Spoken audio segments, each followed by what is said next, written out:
memerlukan sekurang-kurangnya 4 jaringan atau lebih untuk membawa mereka, yang menyebabkan ketika ini mereka ketinggalan dengan 3 mata di belakang JDT2. Dan sepak mula sudah pun menyaksikan nama Danish Aikal berlari jauh ke bahagian hadapan, meninggalkan posisinya kosong di bahagian belakang untuk membuka ruang buat pasukan Selangor ketika ini.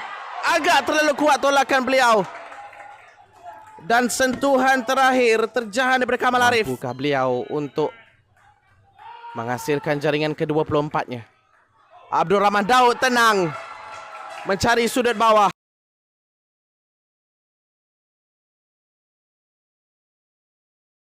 Ke kawasan kotak penalti. Mampukah ia dijelmakan? Dibiarkan untuk Hafizi Aikal.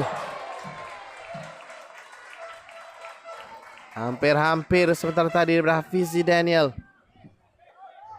Untuk kita saksikan, itu merupakan momen terakhir sebelum tamatnya.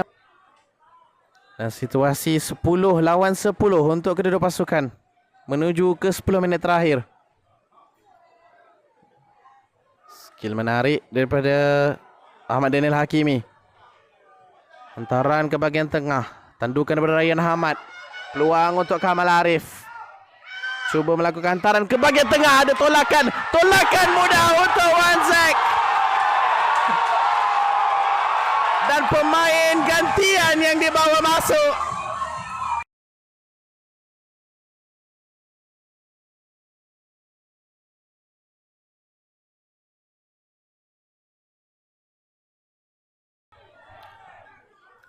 Masih mereka mahukan jaringan kemenangan itu tercipta.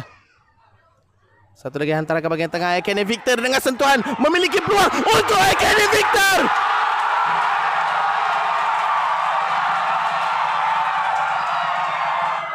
Dan sentuhan majis yang dicari di minit akhir.